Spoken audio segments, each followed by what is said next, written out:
All right, 97.7 Outlaw Radio FM listeners, you already know what time it is, and right here we actually have a legendary individual right here live on the line. This man truly needs no introduction. We got L.T. McLaran right here live. How are you doing this evening? What's good? What's good? What's good? I'm good. Chilling, working, trying to get some videos edited, and vibing with you and your people. It's all here. Hey man, always keeping busy, man. I already know you're one of the busiest guys within the music industry, man. Been doing this for 40 plus years, man. So I already know those videos are gonna be coming out and released to the public crispy. Oh yeah, definitely. That's the plan. That's definitely the plan. What's good? But I know you're a busy guy, Al, so I'm going to dive right into this interview, man. But I want to take you back to the late 1970s, where you were actually a part of the Brooklyn-based DJ crew titled Jam Brothers Incorporated. I was wondering if you can tell our listeners a bit more about this DJ crew, and of course, how did you actually meet the other members? You dug deep for that, bro. we all grew up on the same block. Jam Brothers Incorporated was myself and my boy who lived like 3 doors down from me, and we wanted to start DJing. We were kids, and we got together and was doing our thing, and that was Dave St. Louis, a.k.a. Dr. Freeze, and we were doing all kind of parties with, a little bit of equipment that we had. For a while, we didn't even have a mixer. We had 2 raggedy turntables and plug one turntable into the right side, the other turntable into the left side. Play stereo when you get ready to go play mono, when you go to mix, you press stereo and you switch them over. It's crazy, man. And then Cosmo D, Ben C-Mac, he lived down the block from us. And him and his cousin were DJing at the same time. They didn't have a name for their crew, and these guys are all older than me. I'm the youngest in the crew. To this day, I'm the youngest in the crew at 57 years old. But Cosmo and Pete stole my partner from me, because he was older and he was more in their age group, and I'm stuck there by myself. Let me just go ahead and start emceeing. Well, that's how Jam On Productions came about, because they didn't have a name, and they wanted to have a name for the crew, and they took Jam Brothers Incorporated it and turned it into Jam On Productions. So that's how Jam On came about. But, we were like mad young when we were doing that, doing house parties and little affairs and things like that. We started, as we DJ'd, we got more equipment, and, over time we blew up. We became one of the biggest crews in Brooklyn, but Jam Brothers Incorporated was where me and my boy Dave got our humble beginnings and whatnot, so it's a sweet memory. And also as well, especially back then in the late 70s, that was really the start of hip hop, man. So you guys were like the pioneers of DJ groups. Well, that was our thing. We were mobile DJs. We did club gigs also, but primarily we're mobile jobs. We go everywhere in the city, and, we battled, system battles, rap battles, because when we started as just the 4 of us, and over time you do a gig, you buy new equipment, you do another gig, you buy some more equipment, and it built up from us using Clubman 1-1 mixers and stuff like that to moving up to the Pioneers and the New March, and going from using a bass guitar amp as a speaker to, double folding horn, coffin bottoms, and Sirwin Vegas and ASTs and, major equipment. We still have our sound system. We just don't drag it out too much anymore. But we turned into a big crew over time. We started out in like 77. By the time 79 rolled around, we had, I think it was 11 DJs and 22 MCs. So we do parties, even if the promoter and the venue wasn't popping, our crew was in there. So wherever we were, it was a party, So people loved to book us because, they couldn't go wrong having us in it, because we're always going to make something happen. We got a good name for ourselves out in Brooklyn. You know, to the point where, you know, we're working, doing gigs with at Powerhouse and Grandmaster Flowers, you know, and DJ Humidity. You know, we all did our own thing. We knew, you know, Houdini from back in the day when they were down in Red Hook. You know, they used to do parties too. You know, and it was a good deal for us. You know, it got us into doing records, quite honestly. You know, so it was a vibe, man. We definitely had some good times and some crazy situations back then. You know, it was cool. Good vibe. And also, as well, I actually read while you were actually still serving in the military, you actually signed with MCA Records and Joe Webb's management company. I was wondering, can you tell our listeners a story behind that? And of course, how did you actually get connected with them while you were still serving in the armed forces? Well, like I said, we all grew up. We're friends and family. You know, we all grew up together. You know, I was when about the time I was in high school, or just about before I was going into high school, Cosmo started buying, you know, recording equipment, you know, and of course, as the main MC in the crew, he was always, you know, let's do this. You know, we made some demo tapes and whatnot, and I was still here, I was still in school, but I went to the military right after I graduated high school. You know, he was like, man, don't go, stay. I'm like, there's nothing going on out here, you know. I got to make money. I got to live, you know. So that's why I joined the military. But we always kept in touch. But I recorded some stuff. He had done some other things, you know, because he and I were also part of a band, you know, that we were trying to do some things at that time. But, you know, I just kept it moving. And with as far as me recording, when I would come home on leave, there'd be something going on, you know, I'd go in the studio. But they started getting the deal while I was away.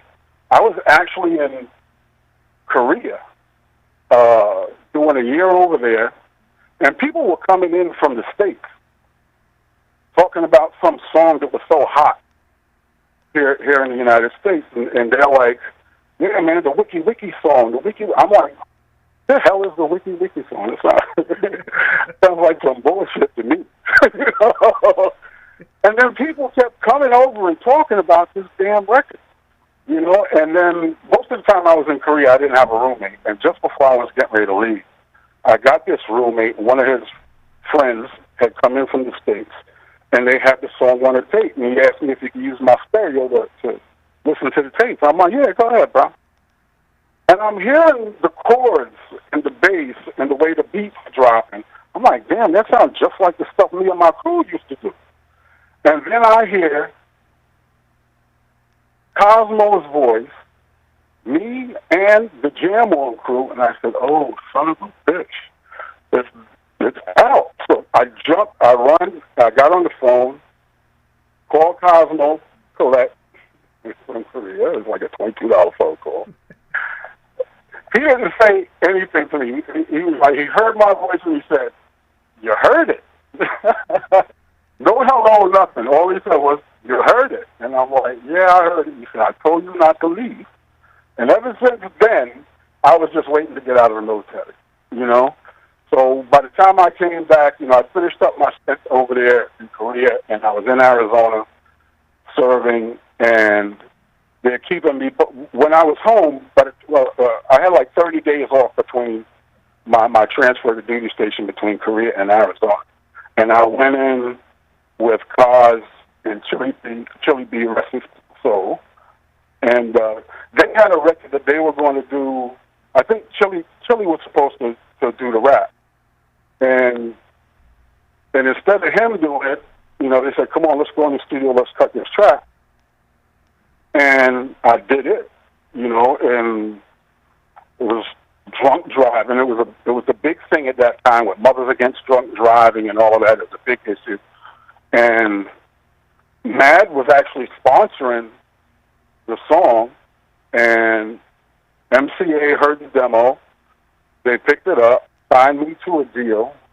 You know, Joe Webb came out to.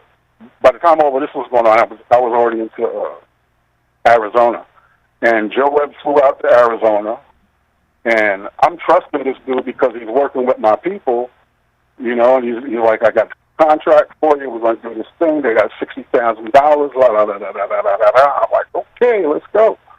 So I signed the thing, Joe Webb leaves, I go back home. When I get home, Kaz calls me up, he said, don't sign anything with Joe. I'm like, I just did. He said, damn. You know, because at that time, he had just found out what Joe was doing to us, you know, and he got me too. He got the both, you know, all of us, he managed to rip us all off for whatever shares, claimed a lot of production credit that he didn't deserve. But this is what happens when you're new and you're young, you have no idea what's going on in the business. So, you know, everybody goes through their thing. But we learned, and, you know, we're better for it now, but it was a start of something.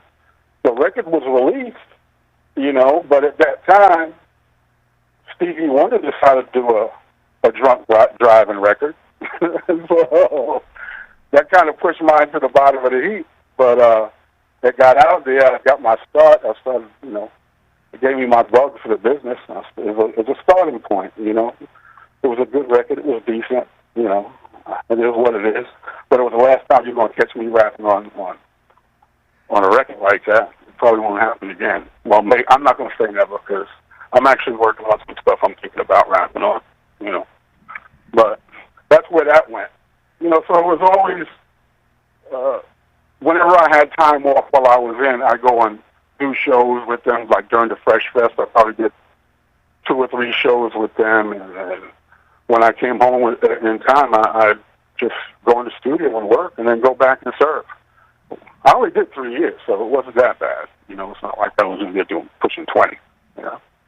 And I gotta say, though, as well, thank you so much for your service as well. I know I'm sitting here in Canada, but it's still, the fact what you guys did is still helping to keep the world peaceful, man. So thank you for your service. Well, I appreciate that. Thank you. And I thank all my brothers that are out there still serving.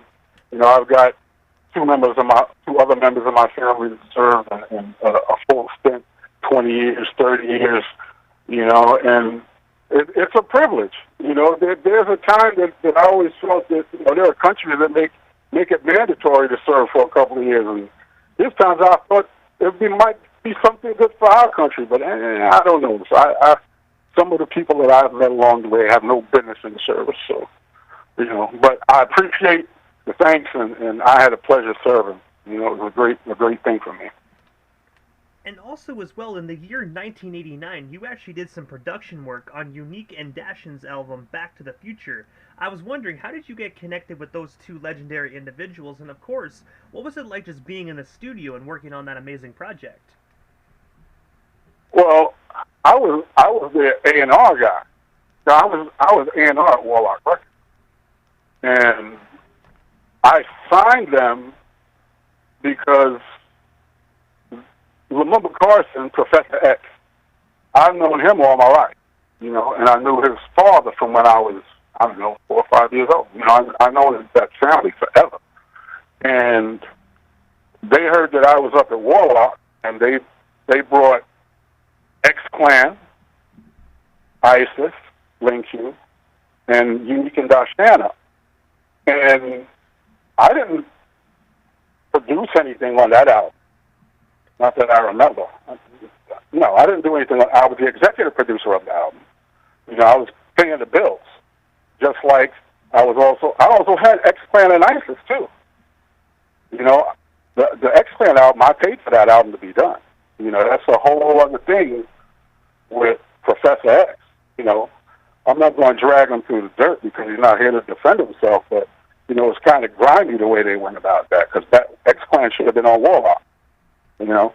But the group, you know, I gave them my support. Still have mad love for them. I talk to Unique quite often, you know, over Facebook. It was a great project to be part of. I wish we were able to get more out of that project, but you know, it's not like they got the same kind of recognition that the Jungle Brothers did or anything like that. But they were a stable and respected group, up there. But we had a lot of good hip-hop coming out of that label at that time, too, because we also had, like I said, the Jungle Brothers. We had the Tough Crew. We had Skinny Boys. MC Search was with us for at one time, but that was a little bit before my time.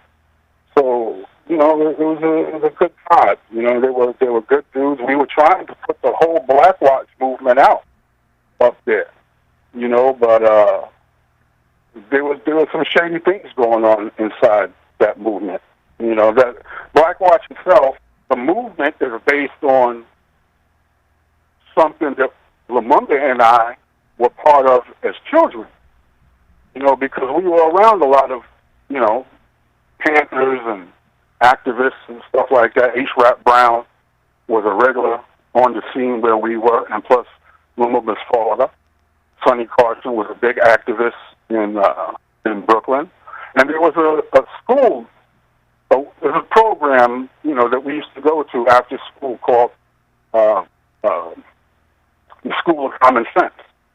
And they would teach you, basic things and self-defense and had martial arts classes and discussions and pig trips and things like that. So that's how I know Lumumba from that era. And what he did is he took those teachings that we learned as children, even all up to the key, because at that time, as children, we were key. They call it being key. One of your elders would give you a golden ankh, if you presented that you were on the right path and you were paying attention and you're trying to better yourself, you get this golden ankh to wear, and that's where all that key business comes from. And one day I got a call from Lumumba, and he said he wanted to bring up these acts, and they came up with all the garb on and everything. And I'm like, okay, I see what you're doing. It's like he's monetizing this thing that we grew up with. And I'm like, nah, you do it your way. That's not the way I choose to do it, but that's great. And so all of that stuff was old news to me. And we were actually recording the X-Clan album and working on Len Q's album at the same time. And X-Clan, they're in the studio and doing whatever, and I'm paying the bills.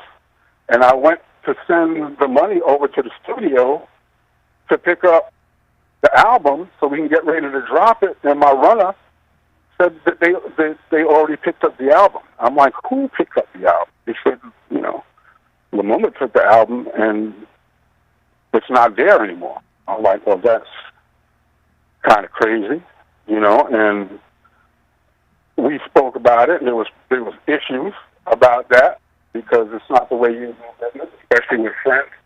But luckily, Cookie Gonzalez, who was at Island that was dealing with them, he's a friend of mine also, and we hashed it out. I could have went to court, and that album could have never came out. But I'm trying to be a positive individual because I'm not going to let bullshit interfere with the art. You know what I'm saying? So Cookie paid me back what I spent on the album. Wasn't any crazy deals going on, and they put the album out over there, which is probably a good thing, too. Another reason why I didn't go crazy for it, because I was going to spend more money on it than Warlock was. So it's no harm, no foul in a sense, but these are things you remember when you hear things in the street, rumors that I heard that were getting back to me that just weren't true about how that album ended up on Island, and it's a shame. I'm glad I can, tell people the truth about it, because, anyway, there's a lot of things going on with that whole Black Watch thing right now, with Lumumba and whatnot that I'm not going to get into.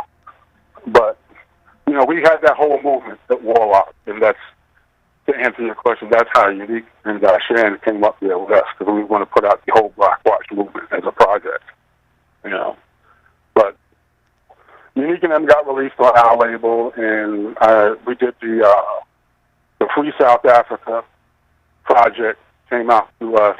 It was all Black Watch and Africa Bambaataa. They put that together. And so we got some good things done at that time. You know, there were some negative things in the background, but in the foreground, we were doing positive work, and that's all that really mattered. You know, we get it done. And also as well, I gotta say, just when we're on the topic of Unique and Deshaun, man, like Unique is such a phenomenal individual, man. Like he was doing stuff that most hip hop artists weren't doing. I believe he was one of the first rappers to actually rap off beat and actually make it sound unique. Say that again. I didn't hear quite you. Oh, sorry about that. I was just saying, like, when it comes to Unique, I was just saying that, like, he was one of the first hip hop artists to ever rap off beat and actually make it sound authentic and unique. Yeah, you know, and it's crazy he can do that, because most of the time I can't stand that. I hate it. But it fits his flow. You know, he had a way of ride the vibe like that, because it's like he's in the pocket. It's more of him being in the pocket than off beat, you know, so it works for him, you know. Anybody else I'd scream at. The beat, man, count. But nah, man, he could be able to ride that. He did a good job at it, and he even did it when doing house, you know, doing hip house records. I'm like, okay, you know, and it worked. It worked for him. You know, it was great. Now, it was a great time with those guys. They were good cats. Good cats. And also, as well, you were also the host of the infamous Amateur Night Tuesdays, actually at the legendary Latin Quarter nightclub. I was wondering if you can tell us a bit more about that opportunity, and of course, how did that opportunity arise for you? Wow, well, not a whole lot of people know about that. That's good stuff. At that time, I think I was just back to the military, and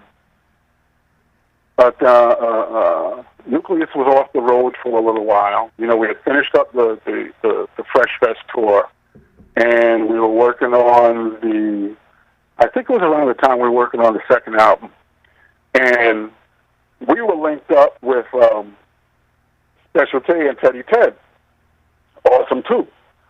And I'm trying to remember how we knew each other. It might have been from our record pool, the IDRC, which is a major DJ record pool at that time. But they had an opportunity to do something. They were spinning there, and we linked up and decided to do an amateur night at that spot. And you know, me being the MC was hosting. You know, and there was a lot of great people coming through at that time. You know, this was before Paradise Gray had come into the scene. We had already built up the audience, you know, and we have cats like Cutmaster DC come through, MC Shan, Bismarck's first appearance was on that stage. You know, because Red Alert actually brought him to me and said, "Yo, we got to get this guy on the show." I'm like, "Who the hell is he?" He's like, "I'm telling you, we got to put him on." What does he do? Beatbox. I'm like, "Really?" So we went into the bathroom, and Biz laid down his vibe, and I'm like, "Okay, he's on the show." And Biz hit the stage and tore the club up. You know, we give Shan a whole lot of props because, you know, something, you know, a lot of cats in Brooklyn wasn't vibing with some of the things with, you know, with Shan's vibe at that time. But something happened and there was like, I don't want to say it was a gunshot, but there was something startling that happened during the show. And Shan never missed a beat. He just kept going, and ever since then, nothing but respect for MC Shan for pushing through those crazy circumstances that can happen in a club sometimes. But yeah, that all came about because working with Audio too, and it was our DJ. It was Jam On Productions, all four of our DJs, you know, and we party, stop, break, and do the show, and then party some more and call it a night around 4 or 5 o'clock in the morning, I guess. You know, good times. And also, as well, you were actually one of the producers as well for an amazing charity project titled Hip Hop Against Apartheid, titled Free South Africa, that actually raised nearly $30,000. I was wondering if you can actually tell us a bit more actually about that magnificent project, and of course, how did that actually come to be? Because I believe I read as well that it came after Nelson Mandela's release from prison. No, it was actually done before his release. It was done before that. Bambaataa brought that up to me. Said he wanted to get it out there, and I think some labels didn't want to do it. You know, and at the time, you know, I was doing well. My record company was doing well. We were doing a lot of house music. Jungle Brothers was selling. Todd Terry was selling. And, you know, charity stuff is something I believe in, especially, you know, something against apartheid.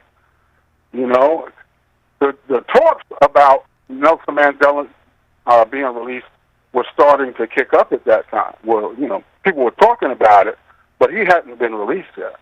So we just went ahead with the project. It was actually one of the first video productions that we did at Warlock, because Warlock wasn't the type of company. It was small independent. You know, so we weren't doing a whole lot of videos. And, you know, we had to do something. We had to get it out there, and I got the company to give me the money to go ahead and get this thing produced, and we shopped around for a director for the video, and it turned out to be Millicent Shelton, it was like one of her first projects back then. At this point now, she's like won a couple of Emmys and things like that, so she grew to be a big deal. And, you know, when Bam told me about the project and said, you know, so much is going to the ANC, and so, you know, everybody that was involved with X-Clan and Queen Latifah, so many other acts, well, Jungle Brothers, of course, and Brand New, everybody was on that damn thing, you know? So, and it was something that was near to my heart, so there's no way I couldn't put it out. You know, we dropped it. We got a lot of play immediately, you know, which surprised me because the track was so long, and there were some parts in there that in the song that was, you know, it was kind of rough, you know, and calling people out, and but we got a lot of support for it, you know, and it did well.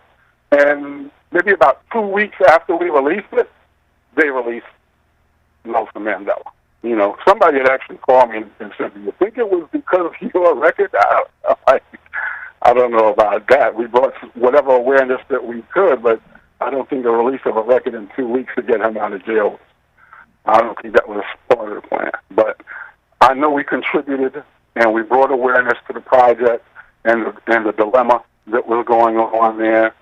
And you know, there was a time of consciousness back then. You know, people gave a damn about doing the moral thing, you know, and I was happy to facilitate whatever we could do at that time to be a part of it. And it's something that I'm proud of because, you know, it's a record of the time. And anybody can always go back and listen to it if they want to get an idea of what the hell we were thinking about back in the 90s. It wasn't all just, you know, cars and beads and shit, you know. We were actually trying to do good in the world, you know. And I have to ask as well, were you actually a part of the benefit concert that actually was for the African National Congress organization? Like, were you actually part of that UK benefit? No, but I didn't have anything to do with that. I didn't have anything. I was still running a record company at that time, so I was as you said, I was working hard. We had a small company, and we had big records, and I was doing 4 jobs at that record company. I still got away from my desk, man. Every time I get away from my desk was to go out in the street and find new artists, you know? Well, doing parties and things like that really wasn't on my schedule. You know. But also going into the 2000s, man. I know we're doing a big jump here, but in the year 2004, you actually produced 9 tracks on Alien Nation's album Millennium. I was wondering, how did you actually get connected with Alien Nation? And of course, what was it like just producing that project and being in the studio with them? I know them same way I know Lumumba. You know, I knew their father, Ali Lamont. You know, was an elder to me. You know, these are all the guys that helped raise me. You know, Ali Lamont, Sonny Carson. You know, they were like my uncle. My father is you know, that's who raised me. But these guys were in our circle, and they were part of us. You know, and they influenced us. So I'm older than you know, aliens and stuff like. But they're like little brothers to me. So we're all like family.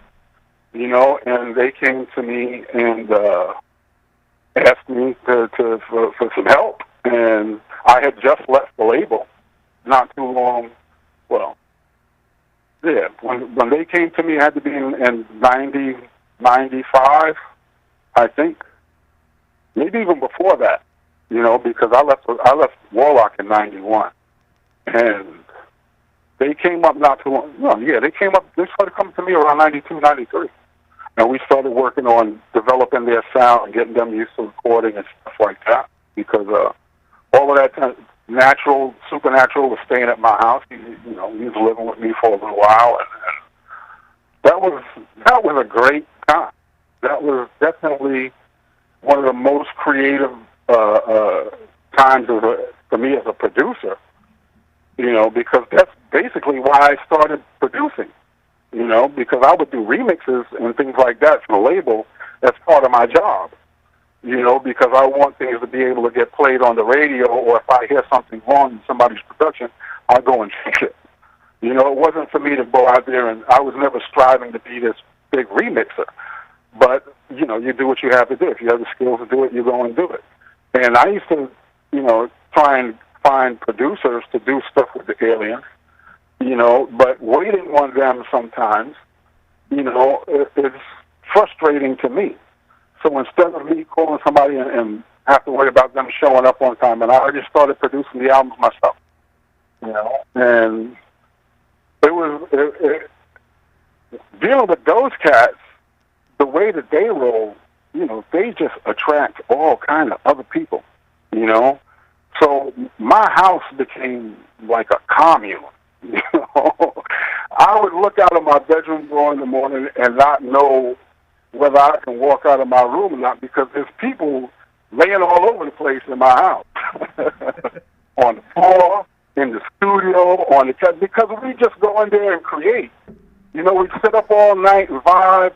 You know, cats use whatever methods they use to get listed, and you know, we cut on the mic and drop some stuff, beats are going, all kind of cats are coming through, MCs, singers, artists, designers, models. It's like, and everybody carried a positive vibe with them. So the creativity level was out of the world. You know, it was so much fun working with those cats, you know, and the fact that, you know, they're like family, and that made it even better. That made it even better because I know I'm helping my brothers move forward, you know. So it was a good time. It's a shame that album didn't drop, you know, officially, you know. I got to say it, by the sounds of how much work you guys actually put into it, I definitely think it should have dropped. It should have dropped officially. If you don't mind me asking, like, why wasn't that album officially dropped? Because the record label didn't know what the hell they were doing. You know, Palace never released anything really. You know, at that point, and I'm fresh coming from Warlock, and I had string hits. You know, because we can't forget that I had discovered PM Dawn. You know, and PM Dawn turned into something. Todd Terry was there at the label with us. Todd Terry was changing the face of dance music. Jungle Brothers, all of the Native Tongues was killing it. you know, and we put out hits, you know, and I'm the one putting them out there. You know, I had other record labels calling me and said, what method are you using to put these? I'm like, I'm just putting out good shit. That's all. You know, and it works. So I'm trying to advise Palace on what we're doing, because the song I'll Get By, which I still love that. That's one of that, and one of those things I still play to this day. Very good. But I'll Get By, before we even finished recording it, we were in the studio mixing it. And people kept stopping by the studio asking what the song was, you know, and they were like, they were just loving it. We had 45 radio stations ready to add the song before it was even mastered. So I'm saying to myself, okay, we know what the single is going to be. You know, I'm already geared up on this. I get a call. I think the Aliens had a showcase, and I had to put together a show tape for them. And I get a call at like 1 o'clock in the morning, the vice president of the company, Keiko Ohashi, calls me and says, Auntie, please come over to my house. We need to discuss what single we're going to put out. I'm thinking about putting out Tell Me. I'm like, no, that's stupid. It makes no sense to put Tell Me out. Nobody is checking for Tell Me. Even the producer has checked out on Tell Me. You know, because DJ has got out of the music business during the course of that project. You know, and I went over there and we sat up till 5. You know, I got over there 1, 2 o'clock in the morning. We stayed up till 5, 6 o'clock in the morning arguing about what the single is going to be. And I'm like, I don't know why you guys are even questioning it. When you have 45 radio stations ready to play a certain song, you don't put out something else. You give them the song that they want to play. Okay, you know, these folks are from Japan, and I don't think they quite understand how American radio works. You know, and we were settled on it, and then maybe 2 days later, she calls me up, Auntie, I'm sorry, but we have to flip the script. And I'm like, what the fuck are you talking about? Now we're going to put out Tell Me and blah, blah, blah, blah, blah, you know, and this, you know, some other things were going on, too. I was pissed, but I'm trying to fix it. You know, I'm trying to convince these people to understand where I'm coming from, because nobody in their whole entire organization had ever been in the position that I was in about actually releasing records that worked, you know. And I'm trying to convince them of that. And then, you know, Soundwave, a.k.a. Phoenix Orion, was not happy. And he put on a bit of a display at that record company, which caught me by surprise.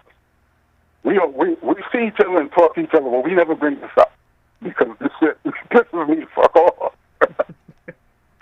But it's all good. But after that day, they didn't want to see the Aliens in their office anymore.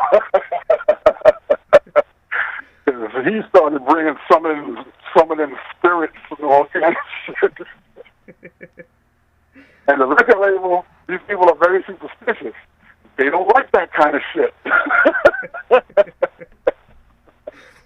So it was like the Alien album was just put on hold at that point, you know, and it never happened. They dropped the single, but then also, you know, with that, I think we still could have salvaged the project, but, you know, again, people that don't know the business, they think they know the culture, so they try to, you know, because who came up afterwards, you know, they wanted me to do A&R up there also. They offered me an A&R position.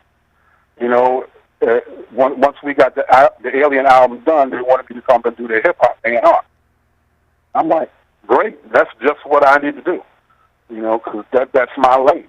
And I was happy. And I loved Palace Records because one thing about them, they supported you as an artist. And, even my time at Warlock, I had to fight tooth and nail for everything that I wanted to put out over there. I could have had Junior Reed's One Blood, but Warlock did not want to give me the money to do it because they said reggae don't sell. I'm like, you don't know who is in your office right now. I was lucky to come in there when Junior Reed was in the office. We didn't know who the hell he was. And I started vibing with him and talking with him. He was willing to give me the album for almost nothing. And Warlock didn't want to pay the people, because reggae albums don't sell. And so by going to Palace, and anytime I said, look, I need this, what do you need? How much do you need? 10 here, 10 grand there, 15 grand. Okay, come by and pick up a check. Matter of fact, I'll go with you. We'll just put it on the card and get it. Whatever you need, you get. Man, as an artist and somebody who's trying to build and doesn't want to deal with crap, that's such a godsend, And we did a lot. We made some improvements, and we got our gear together, and recording was a joy, and then that day happened. And then Fab Five Freddy came up there, which I don't understand what Fab Five Freddy had to do at the record company because he was never A&R dude, I don't know what their reasoning was for bringing him up there. Cookie Gonzalez was at the label too, from what I remember. He and I spoke not too long ago, and he reminded me that he was at Palace. I forgot all about it. But at least Cookie did A&R. He knew what he was doing. But they are listening to Fab Five Freddy before they listen to Cookie. And they made a lot of mistakes. And as far as I know, they're not around anymore. I know they didn't do anything after Proof of Conflict. I sure didn't hear anything after that. But that's where that album ends up. And that's why, a lot of people used to ask me about it, and that's why I just put it out on the low, a few years back. And just put out some remixes on some stuff not too long ago on my Bandcamp, so the alien fans can go to my Bandcamp and get some of that stuff. Sounds pretty cool. But I have to It was a great time. Mm-hmm. But I have to ask, Al, what is next for yourself? Because I do know that we only touch base on like 2%, even if that, of your legendary career, because you have such an extensive catalog of not just music, but credits as well. But I have to ask, is there anything we happen to miss during this interview? Anything else you still want to talk about or promote? Well, we still got you here live on the radio station airwaves this evening. Well, you guys are Canadian, and I used to work with Silk Kaya. You guys know who Silk Kaya is, right? Yeah. Hernia. Yeah, she used to come through my spot. A lot of these people got their start out my place. Memphis Bleak, Eternia, Apathy, bunch of other people. Again, we mentioned PM Dawn. Okay, that's great. Who else? There was somebody else. I can't remember. Oh, and the WAP thing. Some people don't even realize that WAP record is me. We did all that Baltimore stuff back in the day. But my primary thing is house music. I love hip hop. I love doing it. But house, club music, and jazz are the main things I get concerned with, and that's what I'm getting ready to drop. Well, I'm doing a jungle track that I'm going to release in January. After that, we're going to do some good old soulful house, and a couple of hip-hop projects are also in the works. So things are coming this year. I took a long time off and stayed out of writing. I've gone back into the studio, and we're writing some stuff up nowadays. I'm trying not to sue Frank Ski for the Oars in the House vocals, because somebody else is actually suing them for what I understand, but that's not my business to talk about yet. But the whole CKOR-DB situation is very, very messy. It's very, very, very messy right now. And I'm going to leave that at that. Otherwise, I'm putting out some house music and some jungle tracks and drum and bass tracks with some good friends of mine. We're trying to get Frank Carter back on some songs. I got some prospects coming out of Atlanta, North Carolina, Chicago, and California. So we'll see how it goes. I'm just trying to keep the vibe alive and do good music and make people dance and have a good time. Yeah, that's my thing. I think we got it all covered. And also as well, Al, this is the time in the interview that I give a chance for the individual that does slide through the radio station airwaves, just like a chance to give like shout-outs to whoever they want to give shout-outs to. But most of all, man, your social media handles, that way our listeners can follow you and stay updated on everything you got going on if they're not already doing so. Oh, no doubt. Big shout, of course, to Jam On production crew, Cosmo D, Lady E, Nikki D, everybody else involved with Jam On, all my homies, Frank Carter, DJ A-Sides from out in London, one of the best drum and bass DJs I know, Egyptian Lover, mad love to my brother, my West Coast brother, and his crew out there, Ghost and Brian Ellis, those cats. Anybody who's ever toured with us, you know. Instagram, Al T. McLaran, well, Al_T_McLaran, McLaran, unlike the car. And that's the name I use with just about all my social media. So if anybody cares about that, I don't mess with social media that much, but it's out there, and if anybody wants to hit me on it, hit me. That's about it. You know, I appreciate you, you know, for giving me the opportunity to tell a little bit of my story. You know, there's a whole lot. we hit on some of the early stuff, but we didn't even talk about apathy that much, which surprised me. You know, but it really is one of the most satisfying projects I ever worked on with Alien Nation. And big up to Phoenix Orion South, Chewy, Sula, all the girls that used to be with us back in the day, Mika, Natalie Wallace, wherever you are. Natalie, if you ever hear this, call me. I got work for you to do.